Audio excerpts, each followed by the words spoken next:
嗨，欢迎来到扭转乾坤，一个让你看透股市的频道。这里我们将为你讲解马股的大小事。前一支影片我们做了马股科技板块，将会讲到一个只用了1年多，股价就从80仙上升到10令吉的传奇股票，并看看他们的业绩表现。此外，小编也会带大家了解另一家很有潜质的科技公司，看看它是否会成为下一个传奇。在这里，小编将会在2021年推出一个会员群，那就是看透股市会员群。在这里，小编会发出大码大小时事分析报告和你问我答环节活动，价钱是每月38令吉。感兴趣的朋友可以在留言区点击连结，直接联系小编的 Telegram 或 WhatsApp。31号前报名的朋友有优惠哦，谢谢大家一直以来的支持。前2支影片的抽奖活动会在影片结尾公布哦。说了那么多，我们进入正题。这个传奇到底是哪支股票呢？相信很多人都猜到了，它就是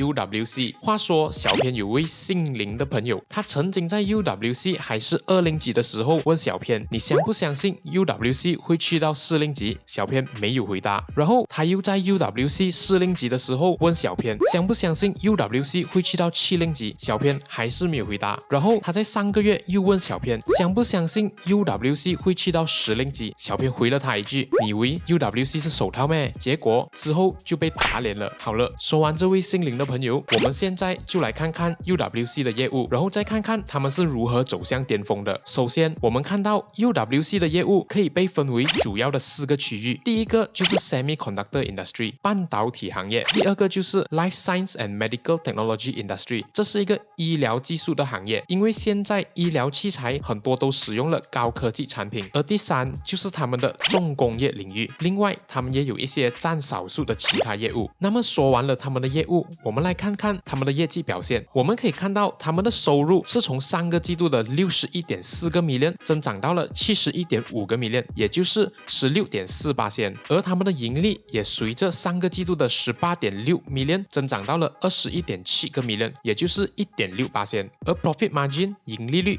是保持在上个季度的 30.48%。 那么到底是什么东西让他们的业绩那么亮眼，而且上市以来每一次的业绩都是历史新高呢？现在小编我就来带大家一探究竟。首先，我们可以看到他们最赚钱的领域就是他们的半导体行业，占了这个季度总收入的 57.78%， 而第2赚钱的就是他们的医疗技术行业，共占了他们总收入的 33.8%。 那么为什么他们在这2个行业里面可以得到那么好的成果呢？小编觉得这就要归功于他们在这个行业的经验和技术。 UWC 在年报里有说到，他们提供多项服务，从1个 millimeter 的螺丝到整个电子产品的完成品，他们都有在做。而且他们也提供 precision machining， 也就是他们的机械是可以做到一些需要很精准的工业产品。相信这在医学技术行业里面是很重要的，而且这些技术也大大帮助了他们的主要业务，那就是 turnkey assembly。 简单来说， turnkey assembly 就是如果一家公司要生产冷气，那么他们就会把冷气的材料和图纸给 UWC， 然后他们的工程师就会把所有材料组装起来，然后卖回给冷气公司准备出售。对的，你们没有听错，之前说的半导体和医疗产品，其实 UWC 都只是在做组装和改善生产线的工作。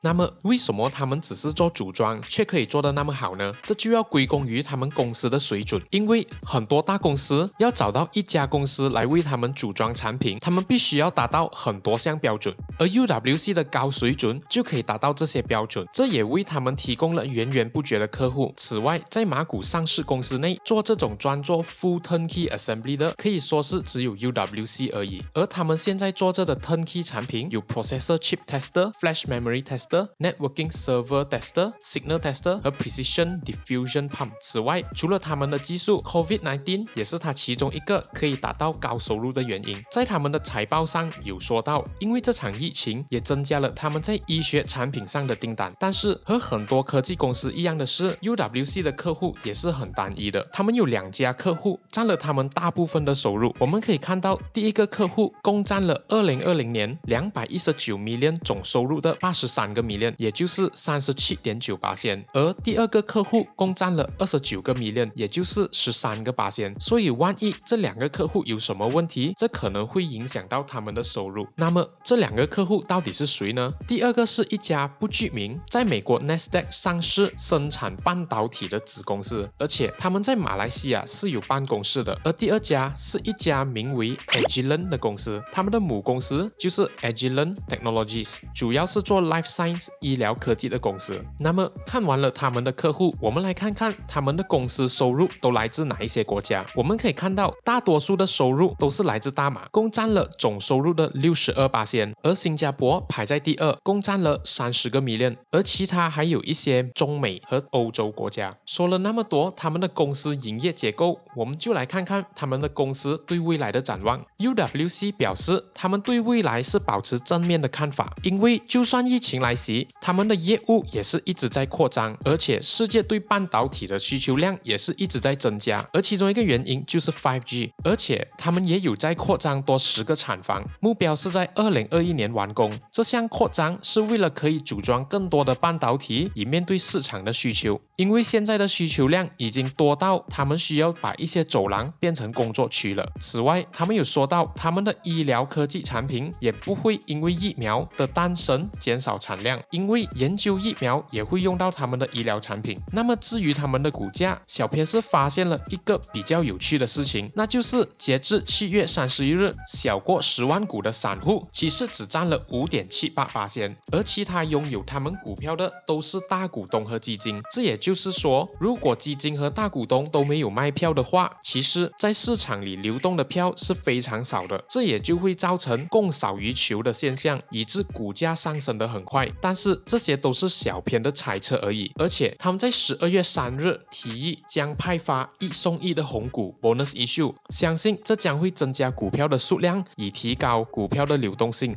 liquidity。 说完了 UWC， 小编就来讲解下一家站在风口上的科技公司。这家科技公司暂时还没有那么耀眼，股价也还没有像 UWC 那样飙升，而且他们的业务跟新能源有关，正好赶上未来2021年的趋势。此外，还记得那位姓林的朋友吗？当这只股票在80仙的时，他也是问小编我相信他能到1令吉20仙吗？然后在1令吉50仙时，他又问小编相信这只股票能到1令吉80仙吗？结果现在这只股票的股价已经在1令吉88仙了，小编我又懵了。然后在前几天他又问小编了，你相信他能到2令吉20仙吗？大家是不是很好奇这家股票是什么呢？它就是 DNO。 那么你们可以在留言区告诉小编，你相信这位林先生吗？几个月后我们看看谁被打脸了。好了，说了那么多废话，我们就来看看这家 DNO 到底是何方神圣，旗下的业务到底是什么。首先，他们是全球主要的汽车 LED 灯生产商，而且从车头到车内的 LED 灯他们都包办。那么为什么会说他们赶上了新能源的热潮呢？这是因为现在各国政府都在推广电动汽车，而电动汽车使用的 LED 灯会比普通车来得多，而且比普通车来得先进，这也是为什么他们近期的业绩表现都很不错的原因。那么我们先来看看他们这个季度的业绩表现如何。我们可以看到他们的收入是从上个季度全球多国处于封锁状态时的 89.2个 million 增长到了现在 158.9个 million， 也就是77% 的涨幅。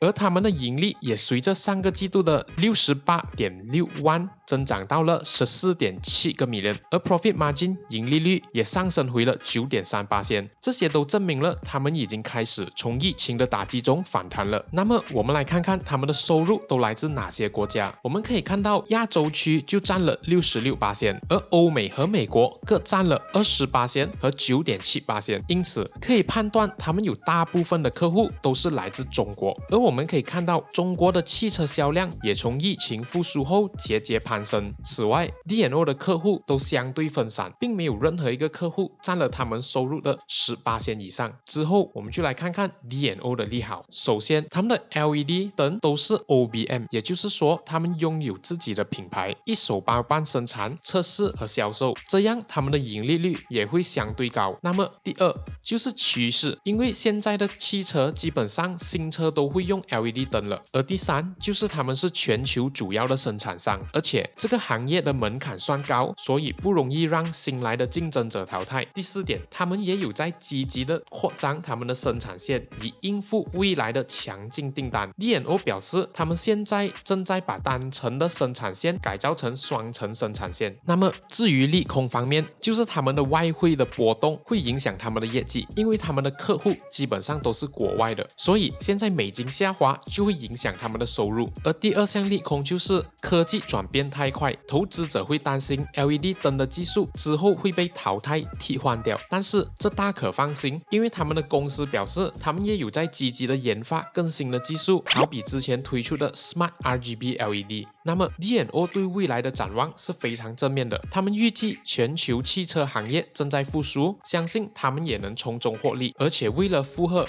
庞大的市场需求量，公司也决定把生产线的扩张计划提前完成。他们也表示，从订单来看，下个季度的收入将会非常乐观。那么大家觉得 D&O 还会不会继续牛下去呢？小编该不该相信这位姓林的朋友呢？可以到下面留言区告诉小编哦。那么前2支影片举办的抽奖活动，今天就要公布那6位幸运儿了哦。记得只有 subscribe 了我们 YouTube 和 like and follow 我们所有社交平台的人才有资格获奖哦。由于 YouTube 限制，小编无法在 YouTube 公布得奖者名单，所以请有参加的朋友们到小编在留言区的 pin comment 里点击小编的 WhatsApp 或者 Telegram link， 写上一个 Hi， 小编就会给你得奖名单哦。如果中奖了就恭喜你，而没有中奖的朋友也没有关系，小编也会给你们一个小小的福利哦。下期更精彩，请敬请期待，谢谢大家的收看。